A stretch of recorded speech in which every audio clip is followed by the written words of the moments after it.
The movie begins in 1989 in East Texas, where a woman named Anna wakes up to strange noises in her house. Her husband, Richard, also hears the disturbance and asks her to stay put while he retrieves a revolver from the closet. Richard checks on his son, Jordan, who appears to be sleeping peacefully. He then proceeds to the living room, where he finds someone shining a flashlight on the walls. Terrified, he accidentally ends up pulling the trigger.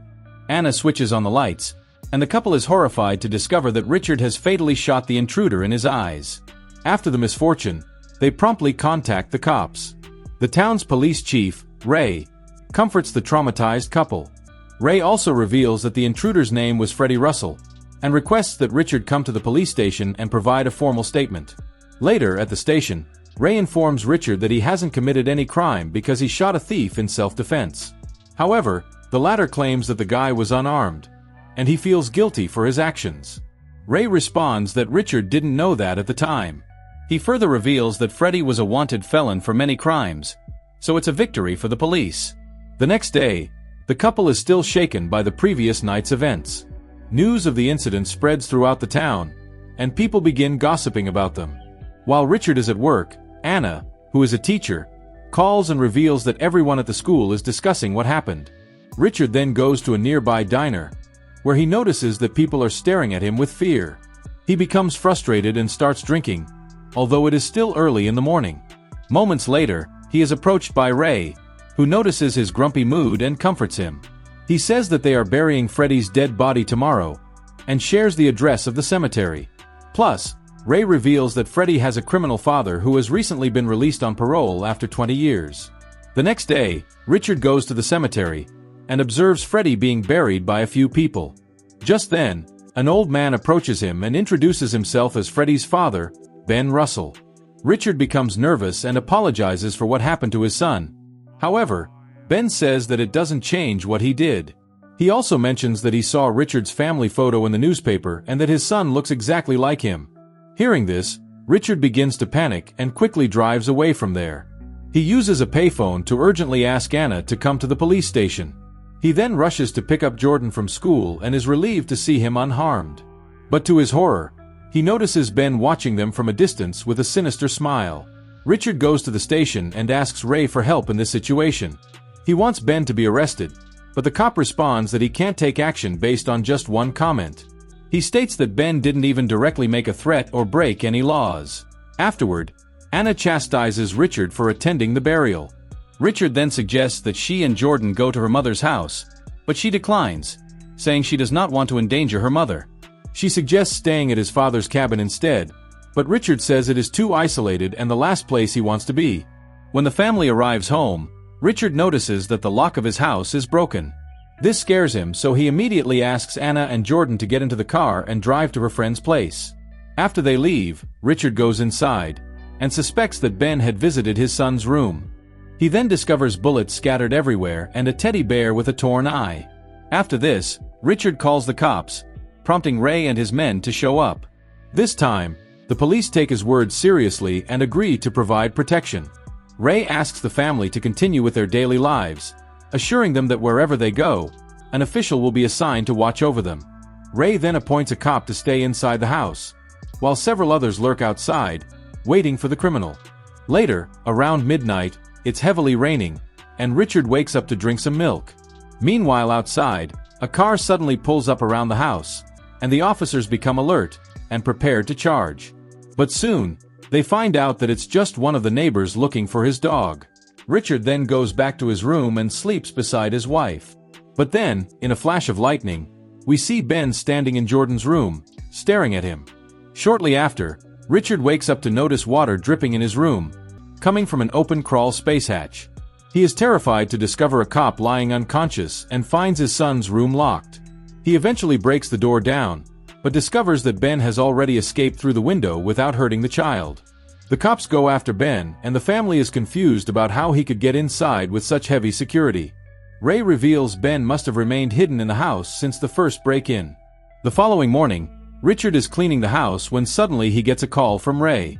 The latter delivers the good news that Ben was attempting to flee to Mexico, but the police caught him at the border. Hearing this, Richard is overjoyed and relieved that his family is finally safe. He heads to the station to sign a police report. During this time, he notices a wanted poster for Freddy on the wall, but realizes that this is not the man he shot. However, Ray claims that it is the same man, and that his memory may be faulty. He claims that Richard was in shock that night, which is why he cannot recall the intruder's face clearly. Upon returning home, Richard is confident about who he saw that night.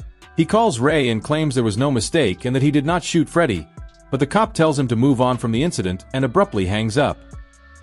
Richard then secretly drives down to the police station to meet Ray in person.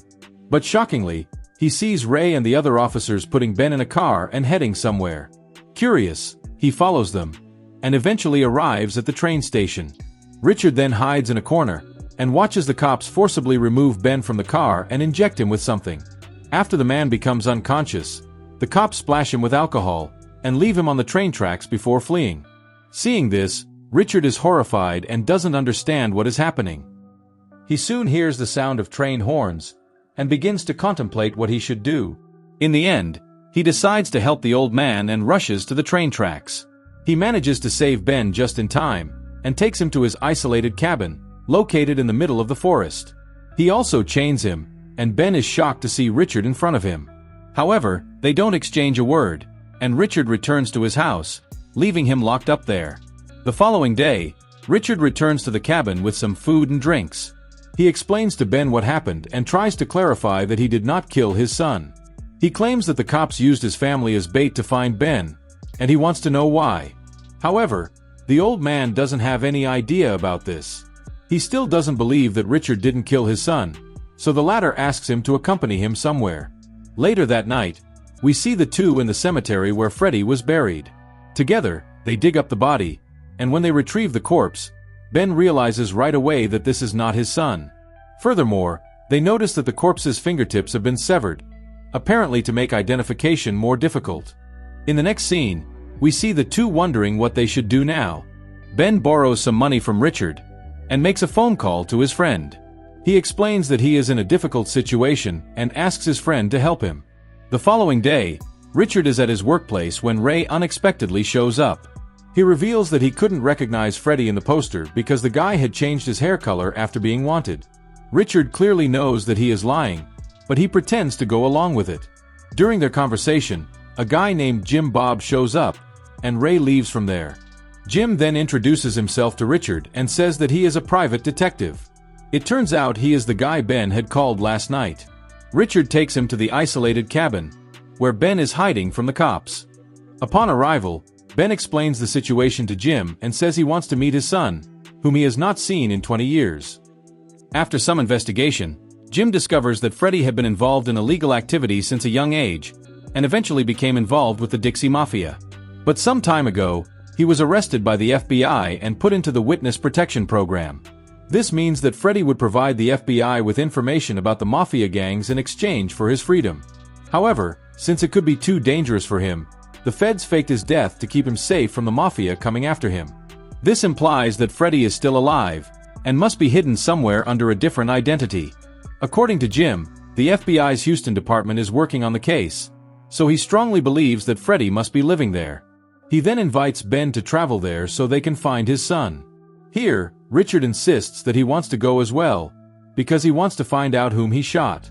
Later, the three men head to Houston and arrive at Jim's ranch. There, Jim conducts some investigation and finds out that a guy named Frank Miller strongly matches Freddy's profile. He has recently relocated here and has bought a new house as well. Jim suggests Ben call him to confirm, but the latter insists that he prefers to meet him in person. The next day, the three arrive at the address, hoping that it will be Freddy's. But their car suddenly collides with another car, from which a muscular Mexican man comes out. He begins hurling insults and then attacks Jim. However, Ben and Jim both team up and end up beating this guy. It turns out this man is the roommate of the supposed Freddy. Up next, they notice several VHS tapes in the Mexican's car, which they grab before leaving. Upon arriving home, Jim and Richard begin to play the VHS tape, while Ben is in the other room. He is holding Freddy's phone number and deciding whether or not to call. The other two watch the video and quickly realize that it is an adult film starring a minor girl. Richard feels sick and suggests turning off the video. However, They soon notice Freddy and the Mexican guy wielding a baseball bat in the footage. The two start brutally hitting the girl until she is finished off. Meanwhile, Ben finally dials his son's number, but upon hearing the voice, he gets nervous and hangs up. The two are shocked and utterly disgusted with the video, and Richard claims that there were many tapes in the car, which means that they must do it often to earn money. Just then, Ben arrives and asks what was in the video, but the two don't have the courage to tell him. Jim says it's best if he doesn't know, but Ben keeps insisting. Eventually, they play the tape for him and quickly leave the house. After watching the video, he immediately grabs his gun and rushes to his car, intending to kill his son. However, the other two manage to calm him down and ask him not to act rashly. In the evening, Ben is still in the car, and the other two are getting worried about what they should do. Richard suggests taking the VHS tapes to the police, but Jim believes that the feds already know about this. These are immigrant women who illegally cross the border. No one cares whether they live or die. Furthermore, Freddy is a valuable source of information on the Dixie Mafia, and important to the FBI. Richard then asks how long he has known Ben, to which Jim reveals that they served in the Korean War together, and Ben saved his life. The next day, Jim and Richard are awakened by gunshots, and it turns out that Ben is just practicing his shooting. The latter explains that when a dog hurts or bites someone, the only thing they can do is either chain it up or put it down. However, since he cannot chain his son anymore, he decides that he is going to murder him. The trio parks outside Freddy's house and keeps an eye on him. He exits home with the Mexican, and Ben is overwhelmed to see his son after 20 long years. They then follow him, and soon find out that Freddy owns a video library store. He stays here during the day and hides the violent films among the regular ones. While the other two stay in the car, Richard goes inside and has a brief chat with Freddy. He pretends to be looking for foreign movies and asks what time they close. Freddy answers 11 and then tries to talk more, but suddenly the Mexican shows up. Richard immediately leaves the store and informs his friends of the closing time, and they plan to attack him tonight. Later that night, the trio prepares their weapons and waits outside Freddy's house. Just as they are about to leave the car, they notice Freddy and his accomplices bringing a new girl for the video. Seeing this, Ben is mortified and intends to immediately kill him, but the other two calm him down. Moments later, Freddy and his group head somewhere with the girl, and the trio follows after them. They soon arrive at a remote mansion, where they usually film their videos. After Freddy's gang heads inside, the trio parks their car a little further away and arms themselves. They then head to the mansion. They immediately kill the guy who is unloading the goods. After this, they each go inside separately, and Richard bumps into a man who is serving food and drinks. The man attacks Richard and pins him to the ground, but Richard manages to shoot him right in the head. Up next, a gang member notices him and begins firing at him with a rifle. Fortunately, Ben comes to his rescue and ends up shooting the guy to death.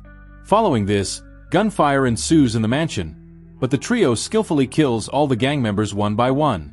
They soon hear the girl screaming upstairs and rush toward her. They arrive in the video shoot room, where the poor girl is half naked and chained to a bed. Richard covers her with a blanket. Moments later, Ben finds his son hiding in a corner and tries to shoot him, but he is unable to do it. This gives Freddy the opportunity to injure Jim and shoot his father in the chest. Here, Ben finally gathers his courage and fires at him. He then reveals to Freddy that he is his father, and that he came here to kill him.